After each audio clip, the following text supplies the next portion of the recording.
2021년이 지나면은 철강 가격과 구리 가격이 디커플링 되는 모습을 보실 수가 있습니다. PMI 지수도 2000년대부터 지금까지 쭉 봤을 때 구리 가격과 동행해 왔던 것은 딱 2021년도까지였고 그 이후부터는 크게 디커플링 된 모습을 보실 수가 있습니다. 구리의 전통적인 수요와 비전통적인 수요의 영역이 나뉘어왔고 제조업 경기가 다소 안 좋다 하더라도 구리의 비전통 수요, 새로운 수요 영역에서 충분히 많은 수요가 발생하고 있기 때문에 구리의 가격이 그만큼 높은 수준에서 유지되고 있다. 안녕하세요. 메리츠증권에서 철강 금속 섹터를 담당하고 있는 장재혁입니다. 미국에서 철강과 알루미늄에 대한 관세를 부과한 이후에 최근 또 구리에도 관세를 부과하겠다라는 얘기를 했다가 최종적으로는 이제 구리 반제품에만 관세를 부과했지만 최근 또다시 구리 가격에 대한 관심이 많이 집중이 되고 있는 것 같습니다. 구리가 구조적으로 좀 어떻게 시장이 형성이 되어 있고 앞으로 어떤 방향으로 구리 가격을 바라봐야 하는지 거기에 대해서 말씀을 드리도록 하겠습니다. 차트는 전반적인 이 금속의 가격 사이클을 나타낸 차트입니다.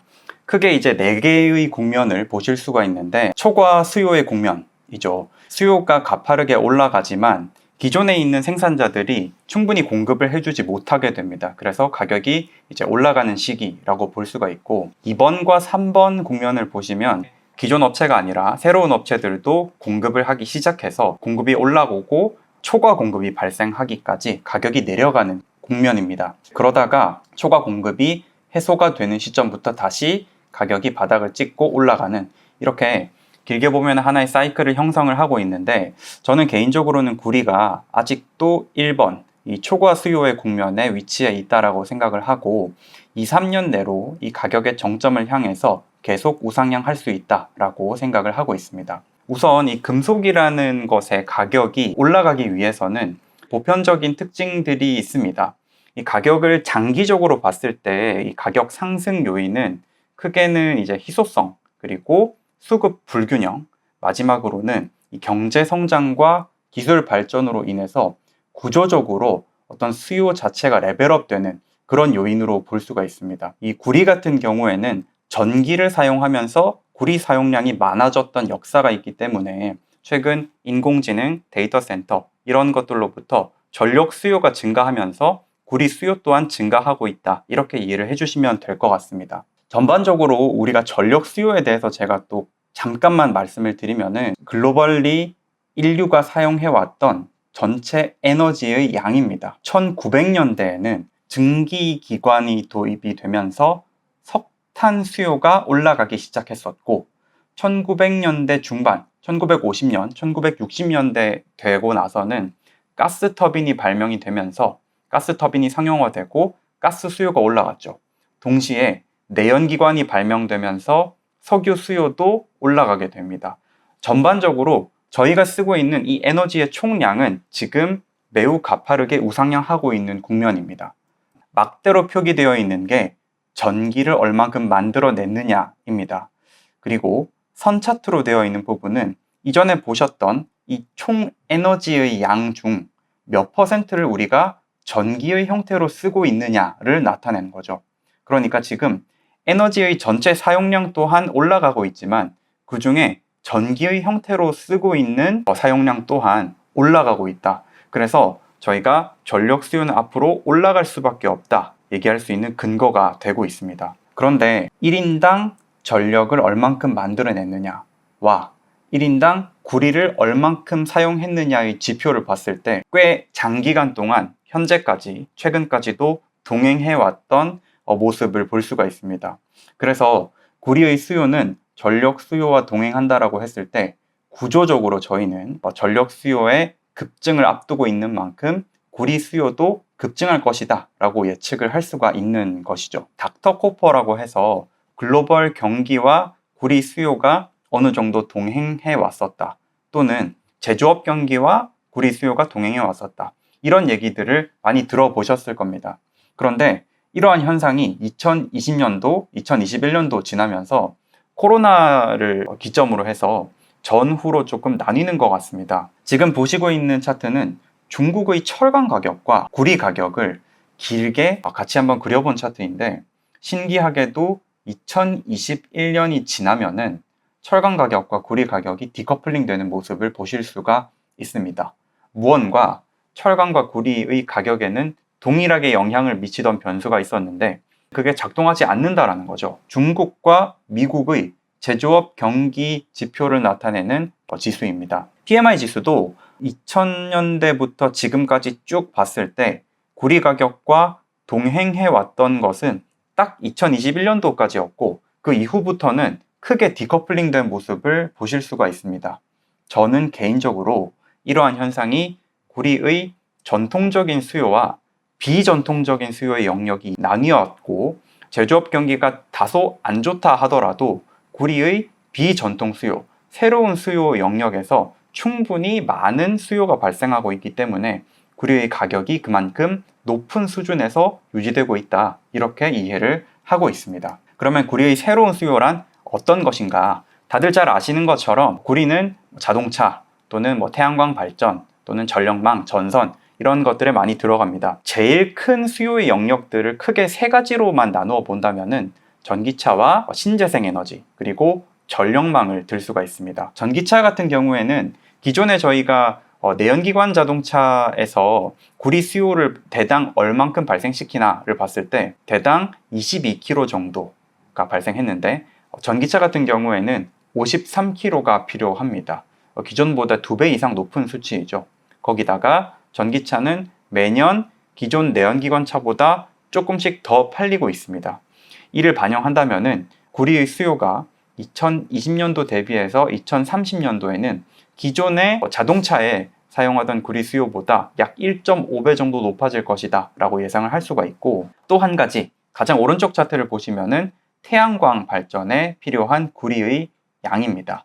2020년도와 2030년도의 예상 수요를 비교해 보시면은 거의 3배가 차이가 나죠. 이처럼 구리는 새로운 수요의 영역이 강하게 발생하고 있는 국면이다 라고 이해를 해주시면 될 것 같습니다. 이 세 가지 모든 영역에서의 구리 수요를 합해 본다면은 2025년 기준으로 봤을 때 약 550만 톤, 2030년까지는 550만 톤의 2배에 달하는 1100만 톤의 수요가 비전통적인 영역에서 필요할 것이다 예상을 하고 있습니다. 이 1100만 톤이라는 숫자가 어느 정도인지 저희가 감을 잡을 필요가 있겠죠. 작년 기준으로 봤을 때 전체적으로는 2700만 톤 정도 생산을 했고요.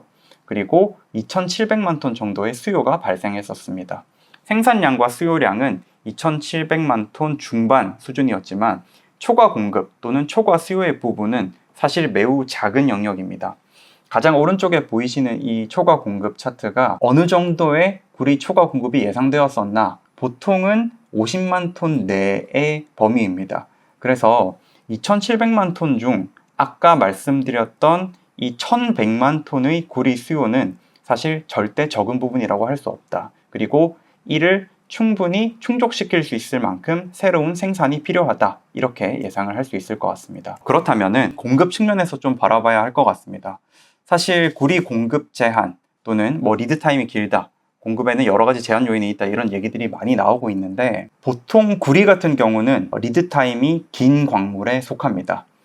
구리는 리드 타임이 한 15년 정도 된다라고 알려져 있는데, 구리 광상을 발견했을 때부터 실제로 생산하기까지 15년이 걸린다, 이런 얘기죠. 그러니까 수요에 탄력적으로 대응하지 못하는 게 현실입니다. 그리고 지금 전반적으로 구리 가격이 올라갔었지만 사실 신규로 구리 매장지를 탐사한다거나 또는 구리 광산을 개발한다거나 하는 움직임이 매우 저조한 그런 상황입니다. 2015년 이후에 신규 구리 매장지를 발견한 횟수를 보시면은 2000년대 초반까지는 사실 연간 7건에서 많게는 15건까지도 신규 구리 매장지를 발견했었지만, 최근에는 1년에 1건 또는 2건도 굉장히 많이 발견했다라고 할 수 있을 정도로 구리 매장지를 적게 발견하고 있는 상황입니다.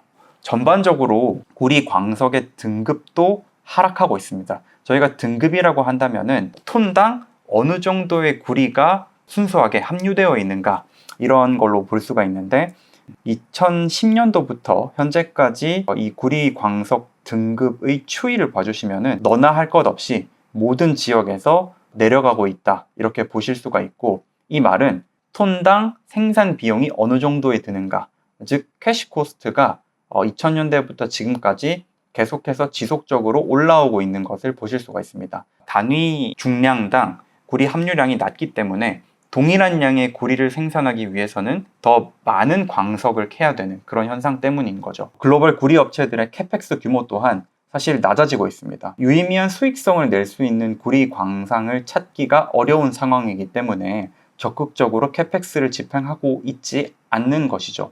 이러한 상황에서 구리 수요가 갑자기 급증했을 때 이 구리 생산 업체들은 효과적으로 대응하기가 매우 힘든 환경이 현재 지속되고 있습니다.